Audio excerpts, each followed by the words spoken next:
Well, hello, RNA processing fans. Welcome to the central dogma. DNA makes RNA, makes protein. Live it, learn it, love it. Always, always, always. This is the central dogma of molecular biology. As you can see, sequences in the DNA relate to sequences in the RNA, which relate to sequences in the protein. We always have a 3' end, a 5' end and a 3' end. Nucleic acid strands are always anti-parallel to each other. When we read a protein, even though the mRNA is read 5' to 3', amino acids do not have a 5' phosphate and a 3' OH because they are not nucleotides, they are amino acids. They have a N-terminus, so an amino group that hangs off this end, and a C-terminus, a carboxy terminal end that hangs off of this end. So N-terminus to C-terminus if we're talking amino acids, 5' to 3' if we're talking about nucleic acids. Blah, blah, an experiment, read it in the book.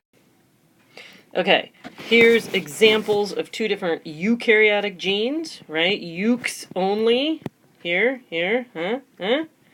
transcribe the template strand, makes a primary transcript pre-mRNA, splice it to get your actual mRNA. You have to cut out the introns. Introns are always removed.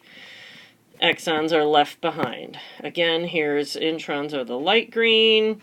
Transcription happens, primary transcript, splice out the introns.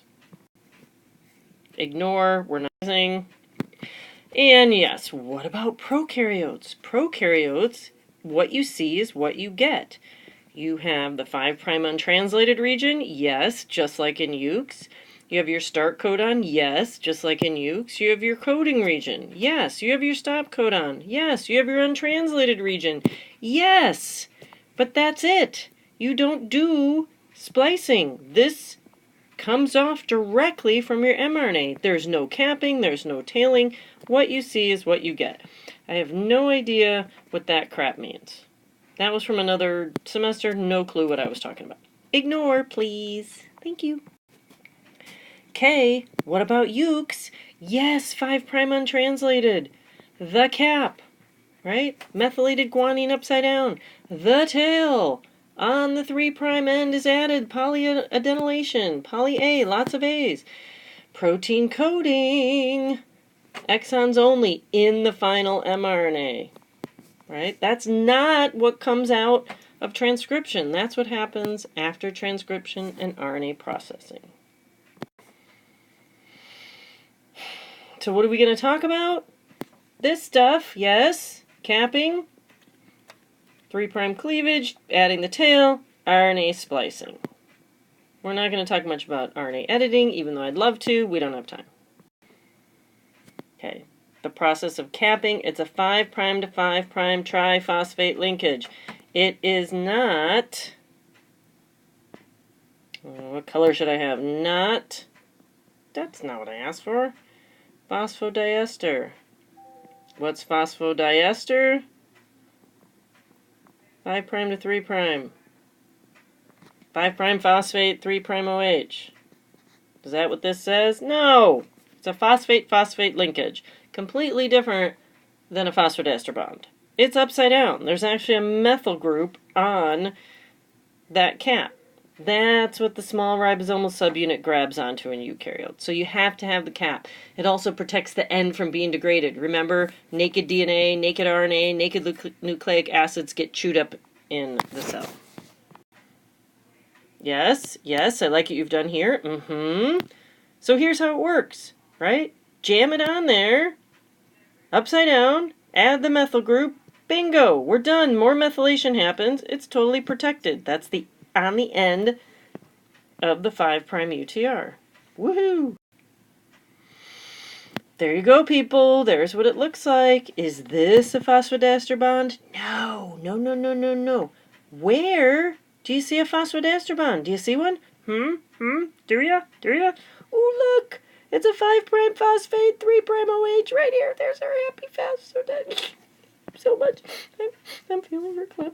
Oh, there he is. Oh, I'm so excited. Oh, I can't even spell. Phosphodiester. Oh, my favorite. Give me a moment and we'll move on. Okay, we're moving on. What about next? Nascent RNA? What the heck is a nascent RNA? That's the pre-mRNA or the primary transcript that I like to call it.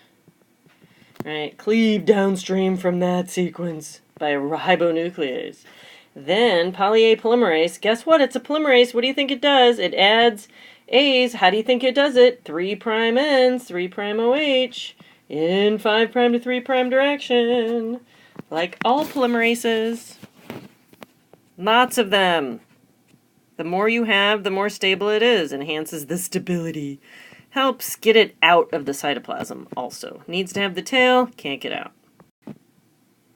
There it is. Look at that. Transcribe. There's our pre-mRNA, or our primary transcript, as I like to say. There's our consensus sequence. We get cleavage, which causes a breakage right there, and this leaves a 3' OH, and then we polyadenylate. So exciting, I know. Heteronuclear RNA happens before splicing. Primary transcript, pre-mRNA, whatever you want to call it. We remove introns by splicing them out. Introns are sequences that are not expressed in a protein. They're not part of the coding region. We don't want them. We don't like it. We don't want it. We keep the exons. That has the code for amino acids for the protein. Got ahead of myself. Look, it's enormous. 2,500,000 bases. But look, 14,000 bases of its mRNA. So big, big, big gene, lots, lots, lots intron. Chop those suckers out. Here, oh, sorry. Their example was a giant-ass protein. mRNA. Here we go. Splicing, people. There's rules. It's the GUAG rule. The GUAG. Okay? Can you remember GUAG? GUAG. There's an exon.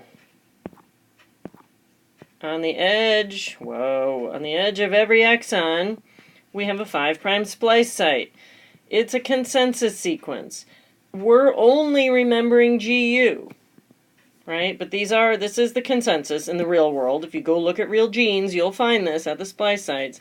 There's also a branch point where there's an A that helps it actually twist around when it does its job. And the 3' splice site, or the acceptor, is a CAG. We're just remembering AG because it's GUAG. And then there's a G on this side. Again, in the real world, this sequence will always be there. In our world, just for playing the games of apply what you've learned and make splicing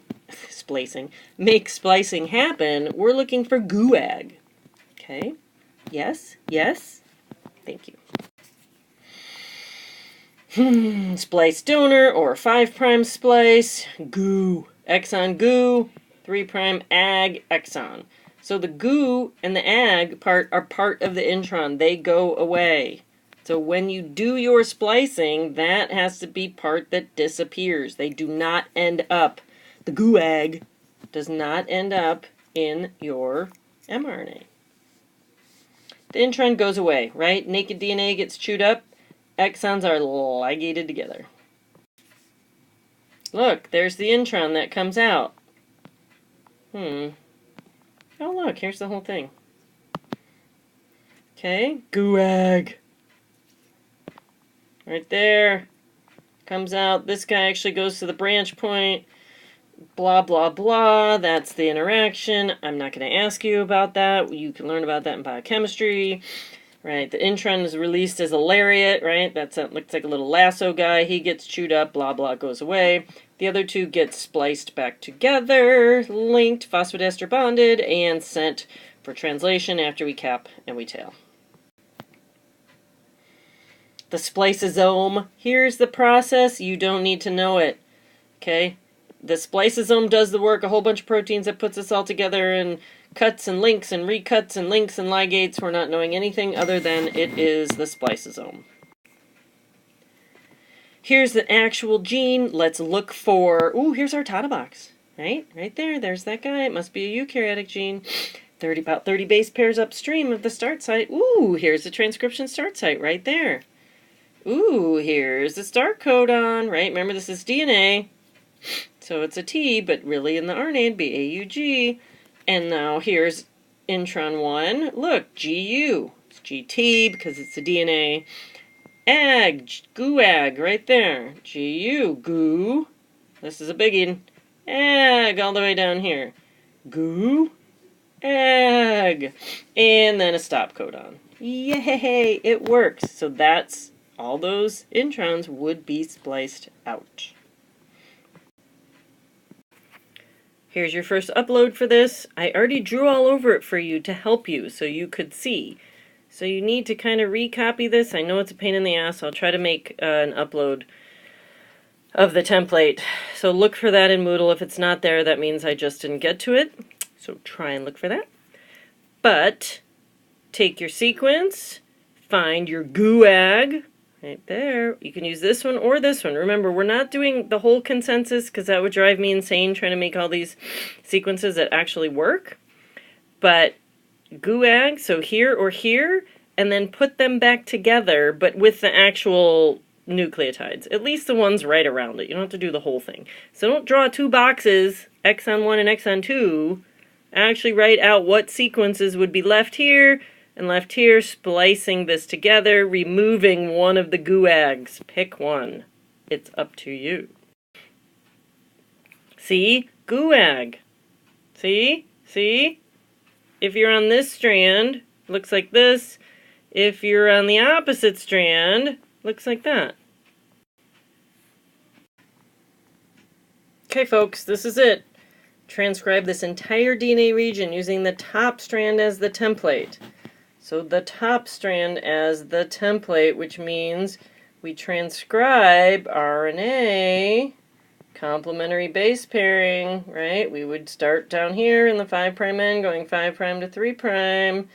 So you'd write it 5' to 3', then you need to turn it around so it's 5' to 3', and then you need to look for GUAG, and then you need to remove it, and then you need to write out that sequence without the GUAG and the intervening, and that goes to splicing number 2, number 31. The other one was splicing number 1, number 30. Have at it. Good luck.